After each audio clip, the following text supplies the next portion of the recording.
Hi friends, என்னோட பேரு Muthu Solaippan. Welcome to Groww Tamil YouTube channel. So இன்றைக்கி எதை பற்றி பார்க்க போகிறோம் அப்படின்னா ஒரு different form of asset class. அதாவது இந்த அசெட் கிளாஸ் வந்து பார்த்திங்கன்னா உங்களுக்கு மியூச்சுவல் ஃபண்டில் இருக்கக்கூடிய எல்லா அட்வான்டேஜும் இதில் இருக்குது. அண்ட் மியூச்சுவல் ஃபண்டில் இருக்கக்கூடிய டிஸ்அட்வான்டேஜ் வந்து பார்த்திங்கன்னா கிரேட்லி வந்து ரிமூவ் பண்ணியிருக்காங்க. ஸோ அந்த அசெட் கிளாஸை பற்றி தான் வந்து பார்க்க போகிறோம். அந்த அசெட் கிளாஸ் என்ன அப்படின்னு பார்த்தீங்கன்னா ETF stands for Exchange Traded Funds. So இன்றைக்கி வீடியோவில் வந்து ETFனால் என்ன, அந்த ETF வந்து எப்படி ஒர்க் ஆகுது, அண்ட் ETFஸில் வந்து பார்த்திங்கன்னா என்னென்ன டிஃப்ரெண்ட் டைப்ஸ் ஆஃப் ETF இருக்குது, இதோட அட்வான்டேஜ் என்ன, டிஸ்அட்வான்டேஜஸ் என்னென்ன, ஸோ ETF வந்து நம்ம இன்வெஸ்ட் பண்ணணும்னா நம்ம எந்தெந்த விஷயத்தில் நம்ம பார்த்து நம்ம இன்வெஸ்ட் பண்ணணும், இதெல்லாம் தான் இன்றைக்கி வீடியோவில் கவர் பண்ண போகிறோம்.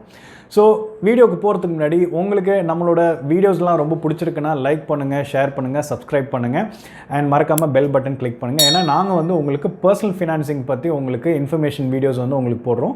இதில் எந்த விதமான பை ஆர் செல் டிப்ஸ் நாங்கள் உங்களுக்கு கொடுக்கல. வாங்க வீடியோக்குள்ளே போகலாம். ETFனா என்ன? ETF அதாவது எக்ஸ்சேஞ்ச் ட்ரேடட் ஃபண்ட்ஸ் அப்படிங்கிறது வந்து ஒரு விஷயம் வந்து என்ன பார்த்தீங்கன்னா it is a different form of asset class. அது வந்து என்ன பண்ணுன்னா உங்களோட இண்டெக்ஸு, பாண்ட்ஸு இது எல்லாத்தையும் வந்து பார்த்திங்கன்னா ட்ராக் பண்ணக்கூடிய ஒரு விஷயமாக வந்து அமையுது.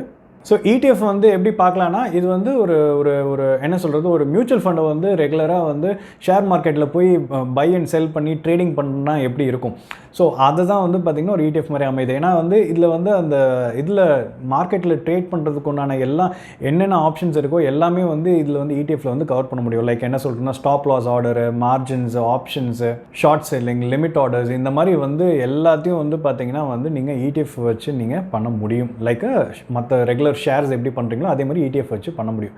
ஸோ இதுதான் வந்து பார்த்திங்கன்னா ETFில் பண்ணக்கூடிய ஒரு விஷயம்.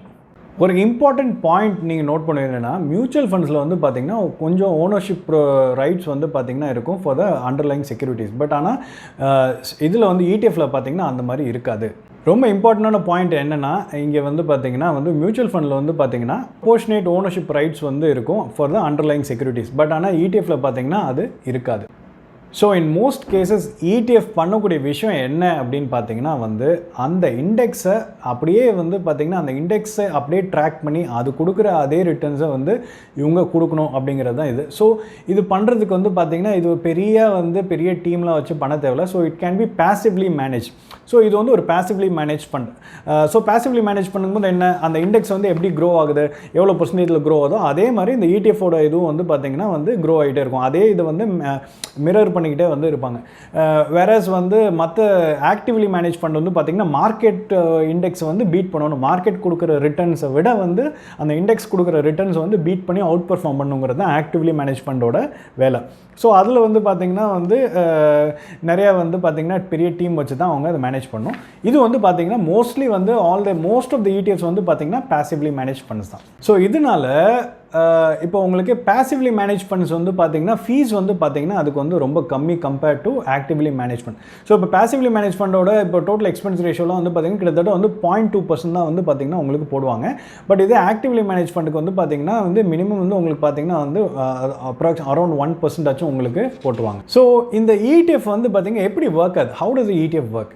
ஸோ இந்த ETF வந்து பார்த்திங்கன்னா நான் ஏற்கனவே சொன்ன மாதிரி அது வந்து பார்த்திங்கன்னா அந்த இண்டெக்ஸை ட்ராக் பண்ணுறது மட்டும் தான் இதோட வேலையே தவிர அந்த இண்டெக்ஸ் எப்படி பர்ஃபார்ம் பண்ணுதோ அதே மாதிரி இதை பர்ஃபார்ம் பண்ண வைக்கிறது தான் வந்து இவங்களோட வேலை. ஸோ ஃபார் எக்ஸாம்பிள் வந்து ஒரு இண்டெக்ஸ் எடுத்துக்கோங்க. அந்த இண்டெக்ஸ் வந்து எப்படிலாம் வந்து இன்றைக்கி வந்து ஒரு 10% வந்து இண்டெக்ஸில் வந்து ரிட்டர்ன் கொடுத்துருக்கலாம், 5% ரிட்டர்ன்ஸ் கொடுத்துருக்கலாம். அந்த ETFோட யூனிட் கிரியேஷன்லேருந்தே வந்து பார்த்திங்கன்னா அதை அப்படியே ட்ராக் பண்ணுவாங்க. ஸோ இன்றைக்கி இந்த ETF வந்து இவ்வளோ கொடுத்துருக்குன்னா அதே மிரர் பண்ணி இன்றைக்கி 5% கொடுத்துருக்குன்னா இவங்களும் வந்து அந்த 5% ரிட்டர்ன்ஸ் கொடுக்குறதுக்கு ஏற்ற மாதிரி வந்து அதை வந்து அட்ஜஸ்ட் பண்ணி ட்ராக் பண்ணி அதை வந்துக்கிட்டே இருப்பாங்க. அந்த அதே சேம் ரிட்டர்ன்ஸ் வந்து கொடுத்துக்கிட்டே வரும். ஸோ இப்படி தான் வந்து பண்ணிகிட்டு இருக்காங்க. ஸோ நாளைக்கு வந்து ஒரு 5% கம்மியாயிடுச்சு அப்படின்னா இது ETFோட இதுவும் பார்த்திங்கன்னா வந்து 5% வந்து கம்மியாகும். ஸோ அப்படியே இண்டெக்ஸ் வந்து அப்படியே பார்த்திங்கன்னா மிரர் பண்ணிக்கிட்டே வந்து வருவாங்க. ஸோ மார்க்கெட் என்ன ரிட்டர்ன்ஸ் கொடுக்குது, அந்த இண்டெக்ஸ் என்ன ரிட்டர்ன்ஸ் கொடுக்குதோ அதே ரிட்டர்ன்ஸ் நம்மளுக்கு வந்தால் போதும்னு நினைக்கிற இன்வெஸ்டர்ஸுக்கு வந்து பார்த்தீங்கன்னா ETF தான் வந்து பார்த்தீங்கன்னா most cost effective way. For example வந்து ஒரு இன்வெஸ்டர் வந்து நிஃப்டி 50யோட இண்டெக்ஸ் வந்து எந்த அளவுக்கு ரிட்டர்ன்ஸ் கொடுக்குதோ அது வரைக்கும் எனக்கு போதும் அப்படின்னு நினைக்கிறவங்க வந்து பார்த்திங்கன்னா நிஃப்டி 50யோட ETF வந்து அவங்க வாங்கினாலே போதும். அது என்ன மாதிரி க்ரோ ஆகுதோ அதே பர்சன்டேஜ் ஆஃப் ரிட்டர்ன்ஸ் வந்து இவங்களுக்கும் வந்து கொடுக்கும். இன்ஸ்டெட் ஆஃப் அவர் போய் அந்த நிஃப்டி 50யில் இருக்கிற ஷேரை பற்றி தெரிஞ்சு கற்றுக்கிட்டு இன்ஃபர்மேஷன் வாங்கி இன்வெஸ்ட் பண்ணி அது அதே மாதிரி வருமா வராதான்னு தெரியறதுக்கு இது வந்து ரொம்ப ரொம்ப ஈஸியான மெத்தட். அவங்க செலக்ட் பண்ணுற இண்டெக்ஸை அது கொடுக்குற ரிட்டர்ன்ஸ் அப்படியே நம்மளுக்கு இதில் கிடச்சிரும். அது மட்டும் இல்லாமல் மியூச்சுவல் ஃபண்ட்ஸில் வந்து பார்த்திங்கன்னா ETF மாதிரியே இருக்கிறது வந்து பார்த்திங்கன்னா இண்டெக்ஸ் ஃபண்ட்ஸ். நம்ம ஆல்ரெடி நிறைய வீடியோஸில் வந்து பார்த்துருக்கோம். இந்த இண்டெக்ஸ் ஃபண்டுக்கும் ETF பார்த்திங்கன்னா இண்டெக்ஸ் ஃபண்டோட காஸ்டிங் வந்து பார்த்திங்கன்னா ETF-ஓட கொஞ்சம் ஜாஸ்தி அதோட எக்ஸ்பென்ஸ் ரேஷியோ. பட் இதே வந்து ETF வந்து பார்த்திங்கன்னா ரொம்ப கம்மியாக இருக்கும். அது மட்டும் இல்லாமல் ETF வந்து நீங்கள் ஷேர் மாதிரி ட்ரேட் பண்ணலாம். நான் ஆல்ரெடி சொன்னேன் பிகினிங் ஆஃப் த வீடியோவில். ஸோ நீங்கள் லைவாக வந்து மார்க்கெட் டைமில் நீங்கள் விற்கணும்னு நினச்சா விற்கலாம், வாங்கணும்னு நினச்சா வாங்கலாம். அந்த மாதிரி வந்து பெர்ஃபார்மன்ஸ் வந்து கொடுக்கும். பட் இதே வந்து இண்டெக்ஸ் ஃபண்ட் வந்து பார்த்திங்கன்னா வந்து it is similar to mutual fund வேறு நீங்கள் NAV-க்கு தான் வாங்க முடியும். அண்ட் மார்க்கெட் வந்து க்ளோஸ் பண்ணதுக்கப்புறம் தான் க்ளோசிங் ஹவர்ஸ் ஆஃப் த மார்க்கெட்டில் தான் நீங்கள் வந்து வாங்க முடியும். ஸோ அந்த லைவாக வந்து அந்த டைனமிக்காக இருக்கிற டைமில் நீங்கள் வந்து வாங்கி விற்கிறது வந்து பண்ண முடியாது இண்டெக்ஸ் ஃபண்ட்ஸில். பட் வேறஸ் ETF-ல வந்து பண்ண முடியும். இன்னொன்று வந்து ETF-ல வந்து பார்த்திங்கன்னா உங்களுக்கு இன்னொரு மேஜர் பெனிஃபிட் இருக்குது. என்னென்னா நீங்கள் வந்து ஷார்ட் செல் பண்ணலாம். Compared to risky options like derivatives எடுக்காமல் நீங்கள் ஷார்ட் செல்லிங் வந்து இதில் ஆப்ஷன்ஸ் இருக்குது. ஃபார் எக்ஸாம்பிள் வந்து ஒரு நிஃப்டி 50 வந்து நீங்கள் வந்து நீங்கள் வந்து ஃபாலோ ஆக போகுதுன்னு நீங்கள் நினைக்கிறீங்க அப்படின்னா நீங்கள் வந்து அதை ஷார்ட் செல் பண்ணிவிட்டு நீங்கள் வெளியே வந்துடலாம், பிரச்சனை இல்லாமல். பட் இது அதுக்கு பதில் ரிஸ்கியாக வந்து நீங்கள் ஒரு நிஃப்டி 50 டெரிவேட்டிவ்ஸுக்கு போனீங்க அப்படின்னா அதில் ஒரு ரிஸ்க் இருக்குது. ஸோ இதில் வந்து பார்த்திங்கன்னா ஷார்ட் செல்லிங்கிற ஆப்ஷன் வந்து இதில் ETF-ல இருக்கிறதுனால இது வந்து ஒரு பெரிய அட்வான்டேஜாக வந்து நான் பார்க்குறேன். பட் ETF-ல அதாவது இண்டெக்ஸ் என்ன ரிட்டர்ன்ஸ் கொடுக்குதோ அதே எக்ஸாக்டாக ETF-ல வருமானு பார்த்தீங்கன்னா ரொம்ப க்ளோஸாக தின் மார்ஜின் ஆஃப் எரர் இருக்கும். அதை தான் வந்து பார்த்திங்கன்னா ட்ராக்கிங் எரர்னு சொல்கிறோம். இந்த ட்ராக்கிங் எரர் எந்த ETF-ல வந்து பார்த்திங்கன்னா ரொம்ப கம்மியாக இருக்கோ அது வந்து ரொம்ப ரொம்ப நல்ல ETF. அண்ட் முடிஞ்ச வரைக்கும் ட்ராக்கிங் எரர் எவ்வளோக்கு எவ்வளோ கம்மி பண்ண முடியுமோ அவங்க கம்மி பண்ணிக்கிட்டே தான் வந்து வருவாங்க அந்த டீம். என்னென்ன டிஃப்ரெண்ட் டைப்ஸ் ஆஃப் ETFs இருக்குதுன்னு சொல்லிட்டு பார்க்கலாம். ஃபர்ஸ்ட் வந்து பார்த்திங்கன்னா வந்து sector based ETF. So sector based ETFனா வந்து ஒரு ஸ்பெசிஃபிக் இண்டஸ்ட்ரி வெர்டிக்கல் வந்து பார்த்திங்கன்னா அதை ட்ராக் பண்ணுவோம். லைக் சே ஆட்டோ இண்டஸ்ட்ரியோ ஒரு IT இண்டஸ்ட்ரியோ இல்லை ஒரு பேங்கிங்கோ இல்லை PSU பேங்க்ஸு இந்த மாதிரி ட்ராக் பண்ணுறதுலாம் வந்து பார்த்திங்கன்னா செக்டார் பேஸ்ட் ETF. ரெண்டாவது வந்து market cap weighted funds. So இதெல்லாம் வந்து பார்த்திங்கன்னா இண்டெக்ஸ் அப்டேட் ட்ராக் பண்ணுவோம். லைக் சென்செக்ஸ், நிஃப்டி இந்த இண்டெக்ஸ் அப்டேட் ட்ராக் பண்ணி அதுக்கு அதே மாதிரி மிரரிங் பண்ணிட்டு வருவாங்க. அதுதான் வந்து இந்த பர்டிகுலர் கேட்டகரி. மூணாவது வந்து பார்த்திங்கன்னா ஈக்குவல் வெயிட்டட் ஃபண்ட்ஸ். இது வந்து இண்டெக்ஸஸ் எதெல்லாம் வந்து ஏன்னா ஒரே சமமாக இருக்கோ அதில் வந்து பார்த்திங்கன்னா வந்து பண்ணுறது தான் வந்து இந்த பர்டிகுலர் கேட்டகரி ஆஃப் ETF. அடுத்தது வந்து டெட் ETFs. இந்த டெட் ETFஸ்ங்கிறது வந்து பார்த்திங்கன்னா இந்த டெட் ஃபண்ட்ஸ் இருக்கு இல்லையா, லைக் என்ன சொல்கிறது, இதில் கவர்மெண்ட் பாண்ட்ஸ், செக்யூரிட்டிஸு, அதே மாதிரி ஷார்ட் டேர்ம் ஃபண்ட்ஸு, இந்த மாதிரி டெட் ஃபண்ட்ஸில் இதை வந்து இதில் இன்வெஸ்ட் பண்ணுறது தான் வந்து பார்த்திங்கன்னா டெட் ETFs. அடுத்தது வந்து கோல்டு ETF. இது வந்து பார்த்திங்கன்னா spotting the price of the gold, இதில் வந்து பண்ணுறது தான் வந்து gold ETF. And finally smart beta ETF. இது வந்து பார்த்திங்கன்னா ஒரு ஸ்பெசிஃபிக்கான ஒரு இன்வெஸ்ட்மெண்ட் ஸ்ட்ராட்டஜியோ ஒரு ரூல் வச்சு பார்த்திங்கன்னா ஒரு இதில் பண்ணுவாங்க. Say for example dividend yield இல்லை மொமெண்டம் இன்வெஸ்டிங் இந்த மாதிரி விஷயத்தில் வந்து பார்த்திங்கன்னா ஒரு ரூல் பேஸ்ட் இன்வெஸ்டிங்கில் இருக்கிறது அதை வந்து ட்ராக் பண்ணி அதே மாதிரி மிரர் பண்ணுறது தான் வந்து பார்த்திங்கன்னா இந்த பர்டிகுலர் ETF வந்து பண்ணுது. ஸோ இந்த ETF-ல அட்வான்டேஜஸ் என்ன அப்படின்னு சொல்லிட்டு பார்க்கலாம். ஃபர்ஸ்ட் வந்து பார்த்திங்கன்னா இதுக்கு வந்து நிறைய வைட் வெரைட்டி ஆஃப் இது இருக்குது. உங்களுக்கு இன்வெஸ்ட்மெண்ட் ஸ்ட்ராட்டஜிஸ் வந்து நீங்கள் அப்ளை பண்ணலாம். அதாவது மியூச்சுவல் ஃபண்டில் ஒரு சில விஷயங்கள் வந்து பண்ண முடியாது. பட் ETF-ல வந்து பார்த்திங்கன்னா அதில் நிறைய இன்வெஸ்ட்மெண்ட் ஸ்ட்ராட்டஜி நம்மளால் வந்து பிளான் பண்ணி எக்ஸிக்யூட் பண்ண முடியும். ரெண்டாவது வந்து பார்த்திங்கன்னா எக்ஸ்பென்ஸ் ரேஷியோ வந்து பார்த்திங்கன்னா மியூச்சுவல் ஃபண்ட்ஸோட இது ரொம்ப ரொம்ப கம்மி. அண்ட் மூணாவது வந்து பார்த்திங்கன்னா வந்து இண்டெக்ஸ் ஃபண்ட் அதில் இருக்கக்கூடிய இது வந்து பார்த்திங்கன்னா ஃப்ளெக்சிபிலிட்டி வந்து பார்த்திங்கன்னா வந்து இது கம்பேர் பண்ணல நம்மளோட ETF கம்பேர் பண்ணல ரொம்ப ரொம்ப கம்மின்னு தான் சொல்லலாம். ஸோ ETF-ல வந்து பார்த்திங்கன்னா அது வந்து ரொம்ப ஃப்ளெக்சிபிளாக இருக்கும். நீங்கள் மார்க்கெட்டில் ஆப்ரேட் பண்ணுறதுக்கு நீங்கள் நினச்ச டைமில் பை பண்ணலாம், சேல் பண்ணலாம், இந்த மாதிரி விஷயங்கள்லாம் அதில் இருக்குது. அண்ட் ETF வந்து பார்த்திங்கன்னா ரொம்ப டேக்ஸ் எஃபிஷியன்ட். ஏன்னா வந்து இதில் வந்து இந்த லாங் டேர்ம் கேபிட்டல் கெயின் அந்த மாதிரிலாம் வராது. இப்போ உங்களுக்கு மியூச்சுவல் ஃபண்ட்ஸில் இருக்கிற மாதிரி ஒரு குறிப்பிட்ட பீரியடுக்கு அப்புறம் நீங்கள் விற்றிங்கன்னா லாங் டேர்ம் கேபிட்டல் கெயின் வரும். அதெல்லாம் இதில் கிடையவே கிடையாது. ஸோ இது வந்து ரொம்ப டேக்ஸ் எஃபிஷியண்ட்டாக இருக்கும். அடுத்தது வந்து பார்த்திங்கன்னா ETF-க்கு வந்து பார்த்திங்கன்னா நிறைய வந்து லிக்விடிட்டி வந்து பார்த்திங்கன்னா ரொம்ப நல்லாவே இருக்கும். So compared to mutual funds. So இது லிக்விடிட்டி அதிகமாக இருக்கிறதுனால உங்களுக்கு வந்து பார்த்திங்கன்னா ஈஸியாக வந்து நீங்கள் வாங்கலாம், விற்கலாம். நிறைய இன்வெஸ்டர்ஸ் வந்து பார்த்திங்கன்னா இதில் பார்ட்டிசிபேட் பண்ணுவாங்க.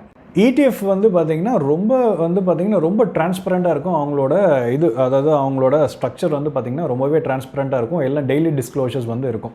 அண்ட் முக்கியமான விஷயம் வந்து பார்த்திங்கன்னா வந்து இப்போது நீங்கள் வந்து ஒரு மியூச்சுவல் ஃபண்ட்ஸோ இல்லாட்டி ஸ்டாக்ஸில் வந்து டிவிடெண்ட்ஸ் உங்களுக்கு கொடுக்குறாங்கன்னா நீங்கள் ரீஇன்வெஸ்ட் பண்ண தேவையில்லை. பட் ஆனால் இதில் வந்து பார்த்தீங்கன்னா ஆட்டோமேட்டிக்காக வந்து இடிஎஃப்ஸில் வந்து பார்த்தீங்கன்னா ரீஇன்வெஸ்ட் ஆயிரும். இதெல்லாம் வந்து ஒரு பெரிய அட்வான்டேஜஸ் வந்து பார்த்தீங்கன்னா இடிஎஃப்ல.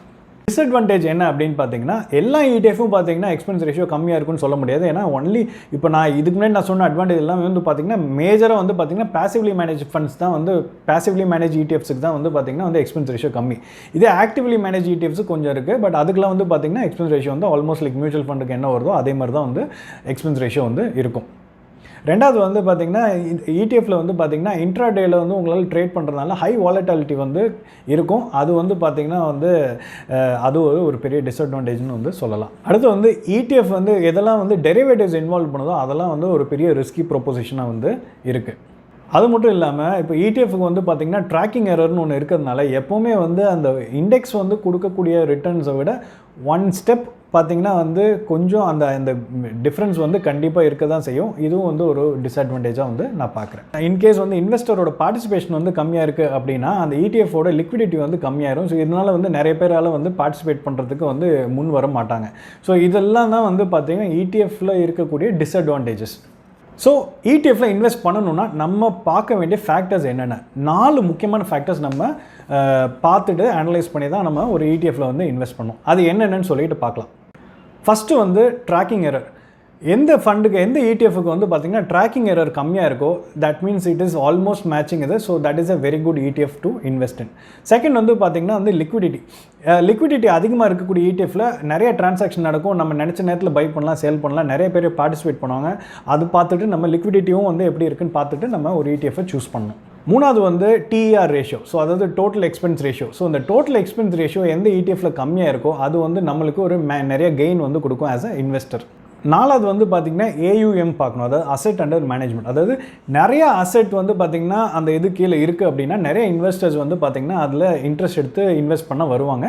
ஸோ இந்த 4 ஃபேக்டர்ஸ் தான் வந்து பார்த்திங்கன்னா இது ரொம்ப முக்கியமான ஃபேக்டர்ஸ் நம்ம இடிஎஃப்ல இன்வெஸ்ட் பண்ணுறது. ஸோ இந்த 4 ஃபேக்டர்ஸை பேஸ் பண்ணி நம்ம வந்து நீங்கள் உங்களோட ஓன் ரிசர்ச் பண்ணி நீங்கள் வந்து இன்வெஸ்ட் பண்ண ஆரம்பிக்கலாம்.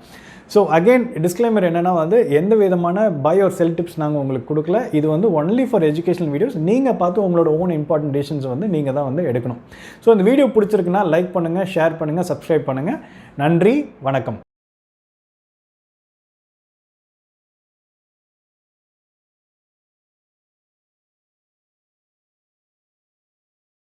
Investment in securities market are subject to market risks. Read all the related documents carefully before investing. Please read the risk disclosure documents carefully before investing in equity shares, derivatives, mutual fund, and or other instruments traded on the stock exchanges.